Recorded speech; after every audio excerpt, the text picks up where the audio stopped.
we are going to be talking about how to pick your travel destination, how to plan for your trip, how to pack for a solo trip, where to stay, and how to make friends while you're solo traveling, and then finally budgeting and how that can work for you, okay? Hey you guys, my name is Natalie Louise. In today's video, I'm going to teach you how to begin solo traveling. And I am very excited about this video because I myself have gone on multiple solo traveling trips across the world. I've traveled all over the US, well, a lot of places in the US, and I have traveled to 15 countries in Europe, which was awesome. It was hectic. I was going to a different country almost every day. So if anyone knows how to solo travel and do it on both the slow side as well as the fast side, like slow travel and fast traveling, it's me, okay? So in this guide, maybe you have been searching on YouTube other people's travel vlogs, or maybe you ran into my travel vlogs and you're like,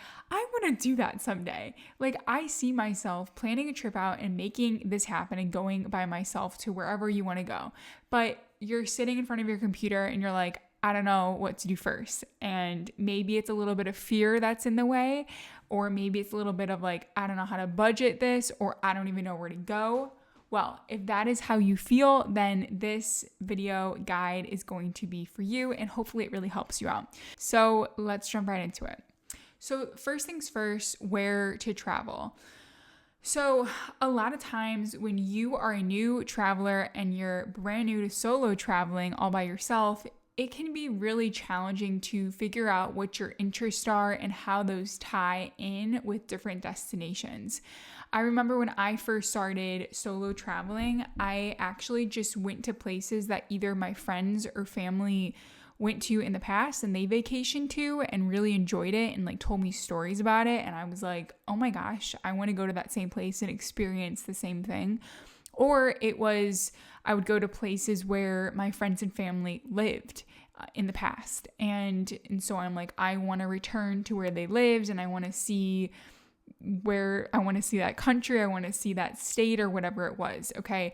So that's how I found myself in a lot of places across the US. When I went to Europe, it was more about understanding my own interest as well as my comfort zone in terms of like how often I wanted to travel, and then like how often I wanted to switch countries and hotels and all of that.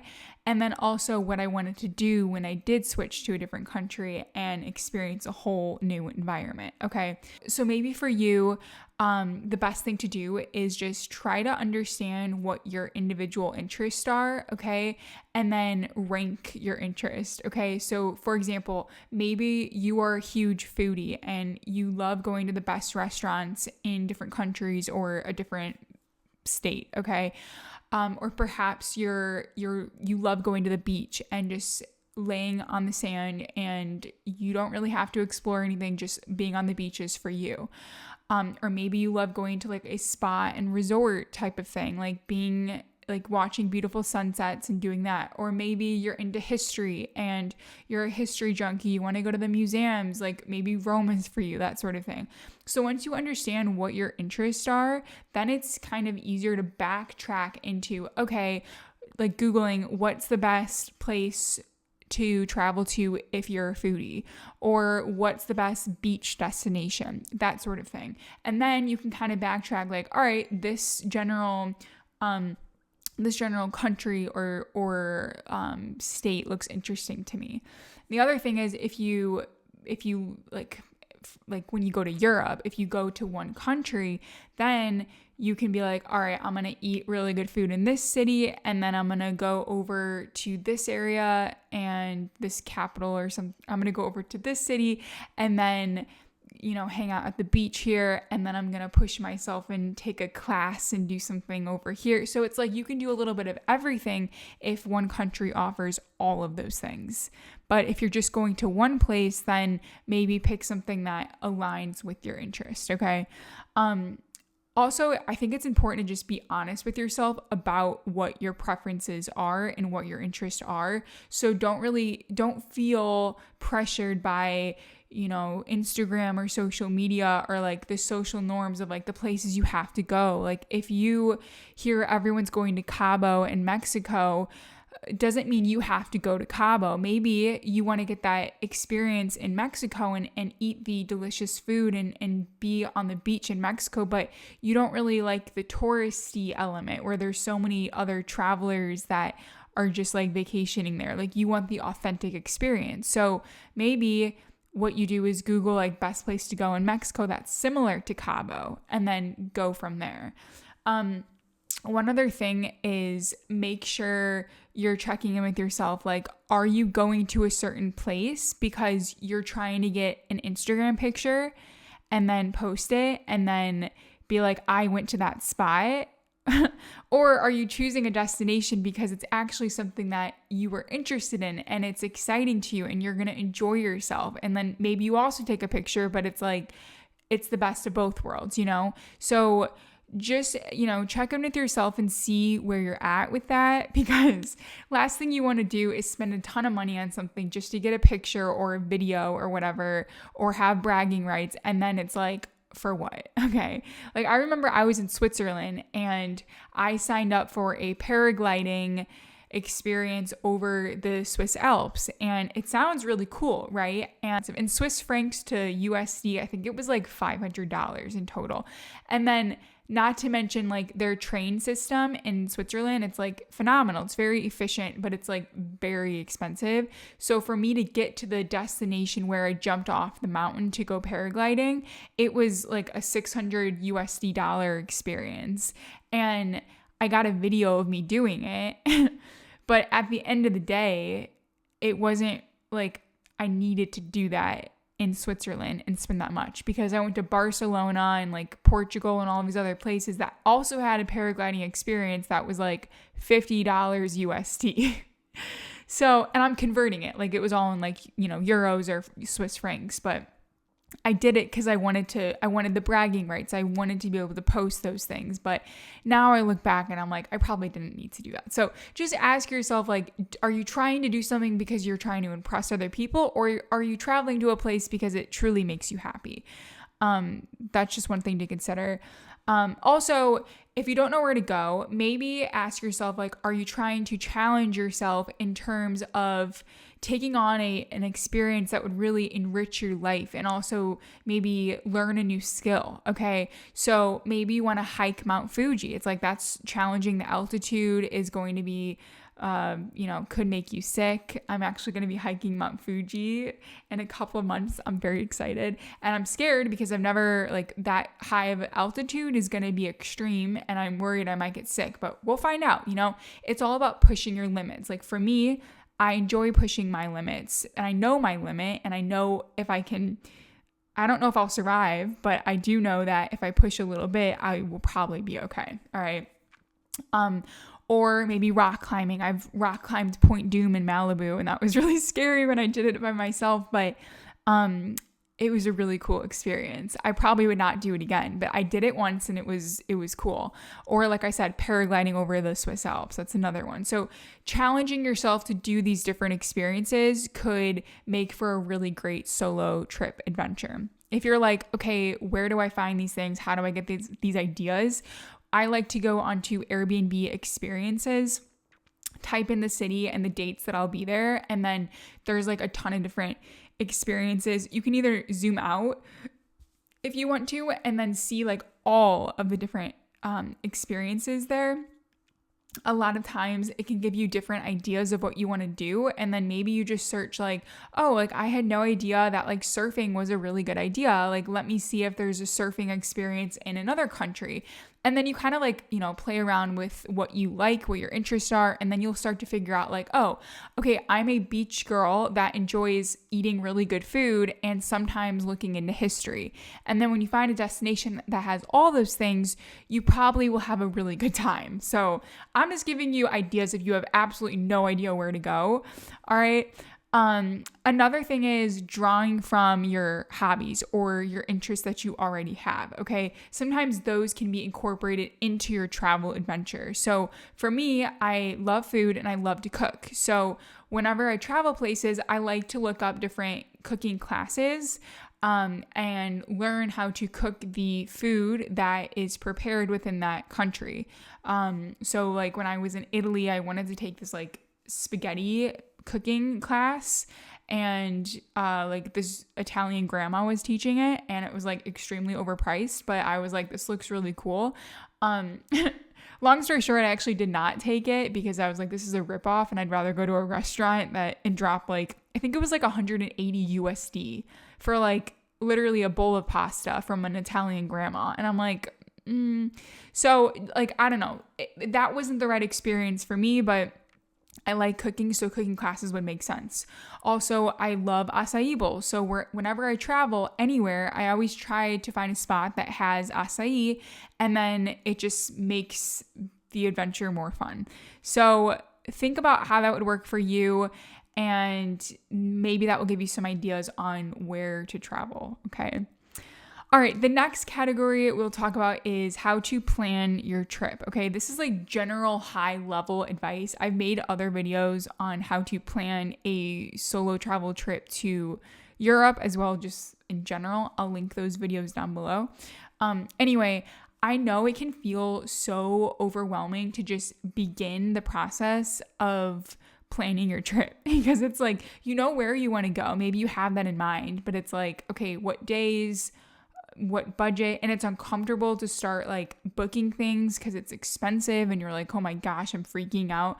And so what I would do is just take a deep breath in and out, literally take baby steps each day. So think about a couple of general things. Okay, first of all, I always create an Excel sheet with like all the information on there. So maybe your first step is just creating the Excel sheet with the name of your destination, or just like summer 2024 trip, solo trip, and just let things flow as you collect information. Okay, so I would say your planning experience is going to vary based on a couple of things, okay? Your experience level, which is probably beginner. If you're watching this video, you probably never have gone on a solo trip.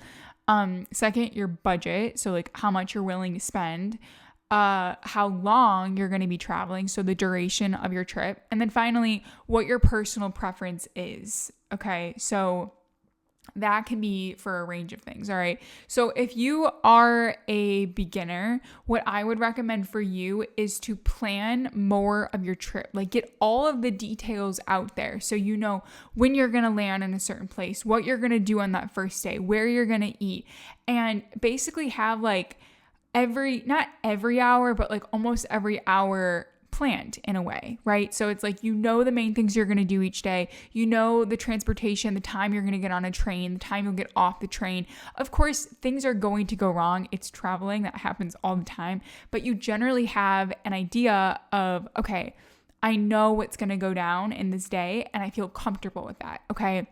Also, when you are a beginner, I think it's important to also have a tight budget because you might not feel comfortable dropping money on an experience that it's not truly an investment where you make money back, essentially. It's just you're putting money into an experience to have a good time. So that might not sit well in your stomach at first, but trust me, when you start seeing the world, you're going to become addicted to the rush of like going to a new place and trying to survive and eating amazing food and finding interesting accommodations and meeting new people and just like all the things. Okay. So I think that's important. Also, for beginner solo travelers, I think it's also critical to plan shorter trips because if your trip is like a week or a month long, that might become daunting to you. It's like, oh my gosh, I'm going to be gone from my home, my comfort zone for a month. You literally might not think you will survive. And it's going to be like, you're going to freak out, okay? If it was the weekend, like you leave on a Friday, you come back on a Sunday, it's like, okay, like I still have the week next week. I'm going to be home like before I know it. It's going to be fast. It's going to be fun, but I've got this, you know? It's like you mentally can prepare for it better. I remember my first solo trip, I think it was like 3 days and 2 nights. So it was to California. I went to Los Angeles. I flew into LAX and I, drove all over LA, and I don't know why, but I went to Skid Row, which was a big mistake, but it's fine. I will never return there. But basically, I thought it was the perfect amount of time. When I left, I was like, I think I could do more. I think I can do this again. And it's like each trip you go on, you'll become more confident too. If you're more advanced, or like, I know you watching this video, you're a beginner, but as you become more advanced, because trust me, you'll get the travel bug after your first trip, you can definitely take on longer trips. Okay. And like for me, I was doing like 2 to 3 day trips, and that was just because with work, that's what worked the best. And then I got a job that was more like flexible. And then on days that I was remote, I was actually like in Hawaii, taking a 2-month long trip to Europe. That was all by myself. That would have been terrifying for me if that was my first trip, because it's like you're out of your comfort zone, which is your home, which is the city that you live in, for a very long time. And it's like, oh my God, everything can go wrong and you're going to die. But you're not going to die. And having that cushion of like, okay, it's a 3-day trip, I'm going to survive, is going to be really good mentally for you. Okay. I also, it's like a tangent here, or a side note. I know a lot of people are like, so many things are going to go wrong when I travel. Like, how do you prevent all these bad things from happening? There's going to be things that you don't expect from happening that will happen to you. But just remember, things happen to you even when you're at home, right? It's like, oh my God, I don't want to get hurt, and then I'm going to have to go to the doctor. Oh my God. It's like when you're at home and you accidentally cut yourself, or like you break something, what do? It's like you put a Band-Aid on it and you continue on with your day. Like if you have to go to the doctor, you call a doctor. It's like when you're traveling, same thing. Maybe you don't have Band-Aids. Okay, go to the nearest drugstore, grocery store, whatever it is, and then find a Band-Aid. It's like you can problem solve pretty easily, especially when you're in the moment. And you can't prepare for those sort of things, but trust me, your skills of like being able to adapt will just all of a sudden appear, and you're going to be like, dang, I'm capable of a lot. Okay. Also, when you're advanced, I would suggest plan less. So just be like, okay, I'm going to land in this country on this date, and we'll see what happens, because you'll be there for like a week or a month. So it's like you have all this time. Be free and just like experience that culture, that country, and just immerse yourself in it. When you're in a place for a longer amount of time, it's also way cheaper. So the budget is technically up to you. It's like if you're staying in a place for a long period of time, you can buy your own groceries, which is going to save you money, and you don't have to do the touristy things because you live there, So you have more flexibility, and you truly feel what it's like to live in certain places.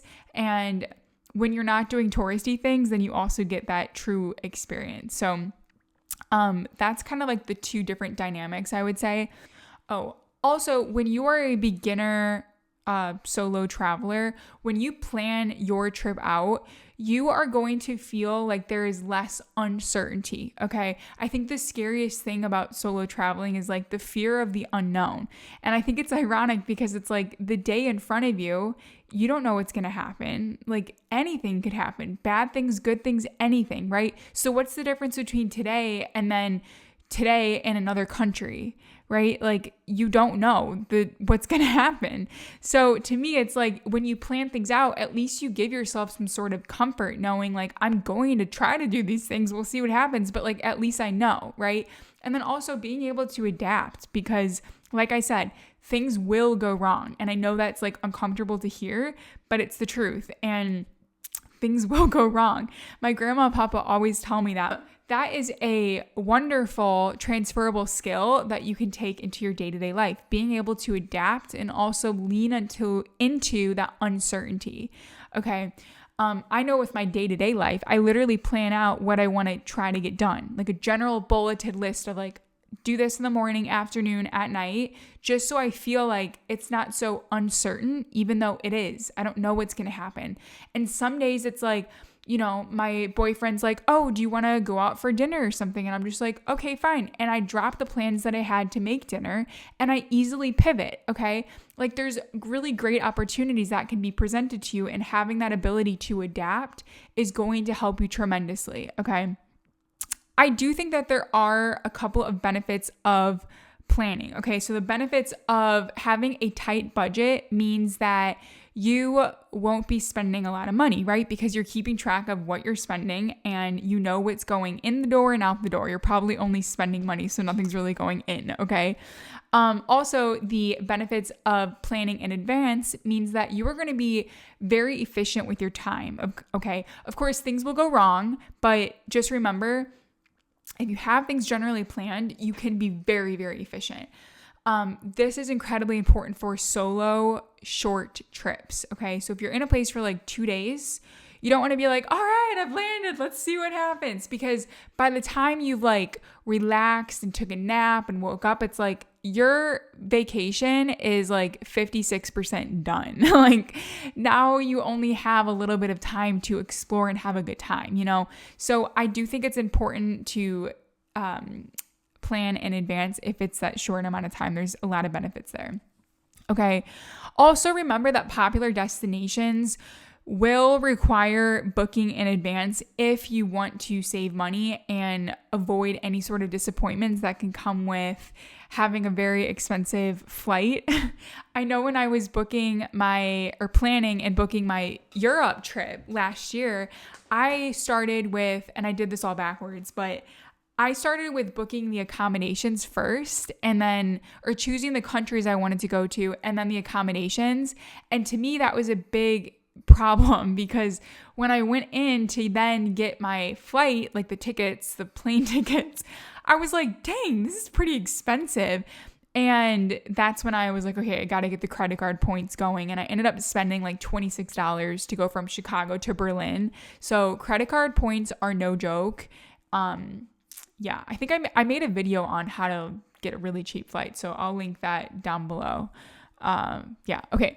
Anyway, if you're leaving the country, the most important thing you need to have is a passport, okay? So make sure your passport is not going to expire before you return home, okay? Also, I would research thoroughly what the requirements are to enter any country, as well as if you need a visa, okay? So in Europe, I think the rule was like more than 90 days, you need to have a visa. And so I made sure I was like just below that so that there were no issues. But obviously, if I wanted to stay longer, then I would need to apply for a visa. So definitely check that out. Also, there was a website that my papa gave me. For the US, they have this site where you can search any country in the world and it will tell you how safe it is to travel there. And it gives it like a level 1, 2, or 3, depending on like the danger. And I remember I would check like before I entered a country, I would just like search into that. And I remember like right before I went to, I think it was London, there was some sort of stabbing that took place. And so it was like, okay, there's a terrorist warning going on in London. And to me, I was like, okay, well, this isn't very safe. If you're going somewhere that you just don't feel safe and it's just something, very dangerous, then I would recommend, thinking about if you want to go there or not. But before planning a trip, that's definitely something you should check out. Unfortunately, we live in a world where there's not necessarily safe places everywhere. So that's just something to check out. Also on that website, I'll leave it down below, but basically you can alert, this is for anyone that lives in the US, you can alert the US embassy and let them know that you're traveling to certain countries so that if you go missing, they know what country you're in, and then also like the phone number or like the address of where you're staying so that they can find like a general starting point of their search to find you, which I know that's like super depressing and negative, but if you want to be safe, that's something to look into. Also, let your friends and family know that let your friends and family or neighbors or whoever, like someone who knows you, let them know that you're traveling on certain days, just so that, you know, if you don't return and something bad happens, they know like, okay, this is where you were, and they have a copy of your itinerary so they can always backtrack and try to find you, and they know where to begin their search. Okay, so when you are building an itinerary, I would definitely start with transportation in terms of the flights, okay? This is a learned lesson, okay? I have messed this up a couple of times, but I think it's very important to first look at the flights. Find the cheapest flight that you can, all right? And remember, credit card points are a thing. You can get like free flights. I say free, but I really mean like after you spend a certain amount of money. You get a flight, right? You have those dates, and then backtrack into your accommodations, okay? You can find great prices on hotels, Airbnbs, hostels, whatever. I personally despise hostels. I think they're disgusting, in my opinion. That's my opinion. You could be against me. I don't care. I enjoyed staying in Airbnbs because we'll talk about that in a bit, but I like Airbnbs. Also, you can stay in hotels. Obviously, they're more expensive and luxurious, and honestly, I would like to stay in hotels, but at this point, Airbnbs are the move for me, and maybe that's what you would prefer for your first solo trip. Then what I would do is pick the transportation that you want to take in between your locations. So I'm assuming you're maybe going to a country and you're going to visit multiple cities. And so how do you get from city to city, or how do you get from country to country? You're probably going to have to take a bus, a train, a taxi, a ferry, something, okay? So figure out what that transportation will look like and what that price is, okay? And then finally, I would pepper in some different activities or just things you want to do each day. A great way to do this is just like literally Google your city, things to do, and like Google will pop up like 15 different sightseeing places along with different reviews and things like that. So that's a good idea. And then finally, the food. This was a big one for me, and honestly, I might put that above activities because finding great food places is an activity for me, but I am a huge foodie, so I will spend a lot of time finding the best places to eat food because I want to have that amazing experience. Like, I want my taste buds to be like in love, okay? So that's the order that I would suggest. Also, just remember there's a time zone difference. So when you arrive in a certain place, make sure you know, like if your flight says arriving next day, that means your entire itinerary is going to be shifted a day. So don't make that mistake too. Okay. Also, you might be tired when you arrive. So just, add that into your schedule as well. All right, let's talk about packing. So overpacking is a very, very, very common mistake that a rookie traveler will make, especially when you're like, oh my gosh, I need to bring everything, because you never know what you'll need. Well, here's some news for you, okay? You do not need everything. And there's also stores that you can buy things in the place that you're going to go to, okay? So, you're going to feel like an idiot once you arrive in the place and you have like a suitcase and a backpack and a purse and like all these things. Number one, it's going to be heavy. Number two, you're going to spend more money on having to bring like a carry-on, a suitcase, and all the things. And number three, if you go to Europe or any other country that's not the US, from my experience, there are no elevators. And it's not fun. I know, because when I remember this one really stung. I was in, where was I?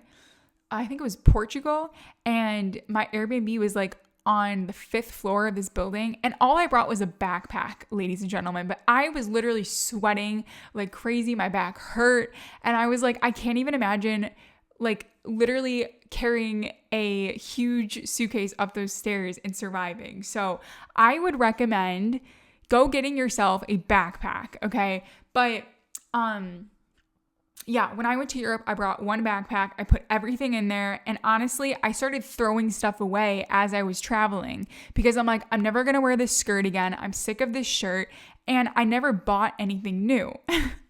And so honestly, solo traveling for a long period of time will teach you how to be a minimalist because you realize you really don't need a lot to survive. You don't. So yeah. Anyway, the pack light principle is going to be crucial for you. And that's going to be your mantra when you are solo traveling, okay? Especially because, actually, no, you know the reason why I already told you, okay? So what can you bring? What are your options? Okay, there's more options than just a backpack, but backpacks are my go-to. Just 100% backpacks are amazing, all right? They're convenient, they're sturdy, they're versatile, like they can do everything, all right? So there's two different types of backpacks, okay? There's top loading and front loading. Front loading means your backpack opens up all the way and it basically becomes a suitcase, all right? I like those because you can put a lot of stuff in there and it's just nice. It feels like a suitcase, but it's not, okay? There's also top loading, and top loading just means it's not as flexible. It's nice because if you throw stuff in there, if you open up all the way, it's not going to fall out, right? So if you're traveling long distance though, I like how it opens up all the way. My backpack did that and I was able to pack a lot more in it, in my opinion, all right? Some of the popular travel backpacks are the Osprey brand, and there's like a 40-liter backpack that's a popular one. I did not do that. I thought that was way too big for me. I kind of wanted it at first, but then when I saw pictures of people like having it on their back, I'm like, that cannot be me. Like, I'm going to fall over. So I ended up buying like a smaller one on Amazon, and it was like $25. I'm not even kidding. I will link that down below. And I got the color lilac because I thought it was pretty. And yeah. So anyway, that's a great option for you. Obviously you can get a suitcase if you want to. I mean, I've traveled with a suitcase when I'm in the US and I'm just going like home or something like that, like back to Chicago for a second. But, you know, I have a small suitcase. It's not a fat one. You can also travel with a duffel bag.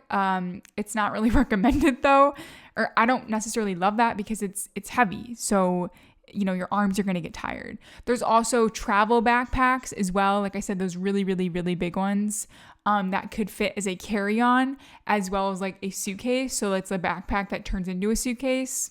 Do what you want. I also want to note the fanny pack, which is an essential accessory. Okay. I put all my like very important things into the fanny pack, like my passport and my phone charger and like some extra cash. I didn't put all of my cash in one spot. I always had some cash in my backpack, some in my shoe, and then some in my passport or some in my fanny pack, just in case something bad happened to anything. I'd always have a little bit of extra cash. It's good to diversify, okay? I also always keep cash, like I still do in the US, but I always keep cash in my phone case so that if anything crazy happens, I always have some money with me no matter what, okay? So that's something to think about. I always did like a backpack and a fanny pack. That was always like my setup. Okay. But your packing list should definitely just prioritize the essentials. So clothes, your bathroom stuff, chargers, and that's like really all that you need. Okay. Anything additional that you bring is just going to add bulkiness to your backpack. It's going to add weight and it's going to be frustrating. Okay. Just ask yourself, like, do you really, really, really, really, really need this? Okay. For me, I just bought like a brand new wardrobe for my Europe trip, but it was all like very cheap things, which ended up becoming like my existing wardrobe that I have now. But basically it was just clothes that were one simple color where I could where I can mix and match things and then make outfits like really easily. So I always liked dresses because when I was like, great, like I got to travel again, it's another travel day, or it's really hot, I don't want to do anything, wearing a dress was so nice. Okay, the next category we're going to talk about is where to stay when you are solo traveling, okay? So your first option is Airbnbs, and honestly, I love Airbnbs, like we already talked about in this video. I love how you have privacy. So most of the time you can get an Airbnb with the entire space to yourself, and sometimes it's the same price as a hostel. So to me, it's like, why would you spend the same money when you could have your own bathroom, your own room, your own kitchen, like all the things, okay? And it just brought me a lot of comfort, all right? Also, it's like you're immersing yourself into the local culture. So you might be staying in an apartment of a local. So it's like you actually are feeling what it feels like to be a local, right? And you're staying away from all those like tourist hubs, which to me is a plus. All right. There's also a lot of flexibility. So you can ask your host like when to check in, when to check out. It's like, it's a one-on-one conversation, not a one against a corporation hotel where it's like, you can only check in at this time and not at this time. It's like, you have more flexibility. All right.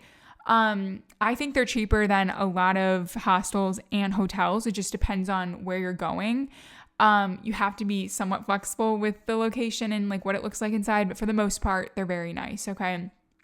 Plus, I think some of the places are very personalized too. So I remember one time I stayed in Malibu for my birthday, and my host knew that I was into photography. So he had like a photography book. They had like this bookshelf with all these books on it, but he took out one of his photography books and put it on the table. And he's like, I put a photography book on the table. I thought you might be interested in reading that. And I was like, oh my God, that was so nice. But if I stayed at a hotel, like that would have never happened, you know? So it's just another thing, kind of like gives you like a cozy vibe.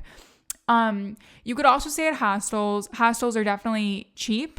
Sometimes they're more expensive than Airbnbs, I will note. Hostels also offer these like private rooms where you can stay in a hostel but have your own space, but then have the common area with everyone else, which means you share a bathroom, a kitchen, laundry, like you share all those things, but you have a bed in your own room. So to me, it's not worth it. Like I'd rather get an Airbnb, but you do you. Also, in terms of safety, it's not top notch at hostels because all of your belongings are out and there's random strangers in your room. So you have to lock your things up, which doesn't really make it very comfortable. If you just want to grab some slippers or grab a book, it's like you have to unlock your thing and then grab your stuff and then lock it again. And it's like, to me, it was just frustrating and annoying. So I didn't like that, but it's just something to consider. If you are a female and you're traveling by yourself, there's also female-only hostel rooms, so you can feel somewhat safe. There's also mixed gender rooms if you're into that. I think those are cheaper a lot of the time, so that's interesting. Yeah, anyway. Also, I don't think hostels are the cleanest place in the world. Don't get me started on the bathrooms in a hostel. The showers are nasty because these random people traveling all over the world are like naked in a shower that you are literally standing in, and their dirt is piling on the floor and you are standing in that. And to me, and you don't know what goes on in the shower. So like, to me, that was the most disgusting thing that I experienced. And I was like, I'm never doing this again. But anyway, just another thing to experience. I'm not selling you on hostels, but I just don't like them. So anyway, your last option is a hotel. Obviously, hotels are very nice, but they're also more expensive. So, okay, then the next category is making friends. When you are solo traveling, you're by yourself, but it's actually pretty easy to make friends if you're open to it. All right. So the first things first is if you choose a destination that is travel friendly to solo travelers, it's going to be easy to make friends. Okay. You can like look up like backpacker friendly destinations and Google will tell you all of them. All right. That's just because the people that are within those countries and those touristy spots have places where travelers can meet and connect. Okay. So a lot of those places are usually hostels, which is ironic because I hate hostels, but you can definitely meet people there. Also, there's walking tours or different activities that could be thrown. And so joining those would be a great option. Also, using dating apps, but to make friends. Okay. So Bumble BFF is a thing. I use it right now to make friends in the US and it works great. So using those social apps can really help you make friends when you're in other countries. Okay, the last category is all about budgeting, okay? So what I would tell you first, like I already told you, is be prepared for the unexpected. It's going to happen. Make sure you have a budget where you have $500 or maybe double that just set aside and include it in your total budget for your trip. Just in case anything happens, you can always lean into that money, okay? The rule of thumb is usually like whatever you think you should bring for your trip, multiply that by 2 and then bring all of that. Honestly, that's the way to travel because things will happen. And if you don't spend it all, that's great. But if you have it, that's good, okay? Remember that slow traveling is the most cost effective. All right. So if you're a beginner traveler, if you started with slow traveling, that means you're going to be in a place for a long period of time, which I don't necessarily recommend. But think about it. If you're not jumping on a plane to go to a new city or jumping on a train to get to a new city like constantly, all you're doing is staying in one spot and you're walking places, which is free, right? So it is more cost effective to just stay in one spot, especially when it comes to accommodation. In terms of your destination, that's also going to factor into how much money you're going to spend, which makes sense, right? I know when I went to Switzerland, everything was really expensive, like food, accommodation, transportation, like everything. Okay. So because you're traveling by yourself, you're not dividing that total number by 2 or 3 or 4 or whatever. It's you. It's just you. So what I would recommend is finding places that aren't like super expensive, or be smart with where you're staying. Like you can stay a little bit outside of the city and then travel into the city and still have a good time. There's ways to get around it. All right. Also use credit card points. I'm telling you, it's so good. Remember that there are seasons when you travel too. So look up like the best season to travel to places. Off season is going to be the best if you're trying to save money. And then also make sure, I'll just say it one more time, make sure you have a buffer for all those unexpected events that might happen. Travel insurance can also help you if something crazy happens and you don't have the money to pay for it, or you have the money to pay for it and you're like, okay, I have insurance, so they're going to pay me money, which that did happen to me when I was in Croatia. I stepped on a sea urchin and I had like 50 spikes in my foot, and I went to an emergency doctor in Croatia. I went to an emergency doctor in Croatia and he just basically poked my foot for like an hour and a half, and I was bloody and it was gross, and he did nothing. There were still spikes in my foot, and he charged me 400 euro for nothing, for just stabbing my foot. And I was totally scammed. A lot of Croatians have told me that it should have been free. So anyway, things like that can happen, and I didn't plan for that, but it happened to me. Anyway, that is the end of this video. I hope you guys have found some peace and some inspiration on how to begin your solo traveling adventure. If you want more videos like this, let me know down below. I have made a ton of vlogs through my solo travels, as well as different travel advice videos, but just let me know. I got you. That's it. Okay, bye guys.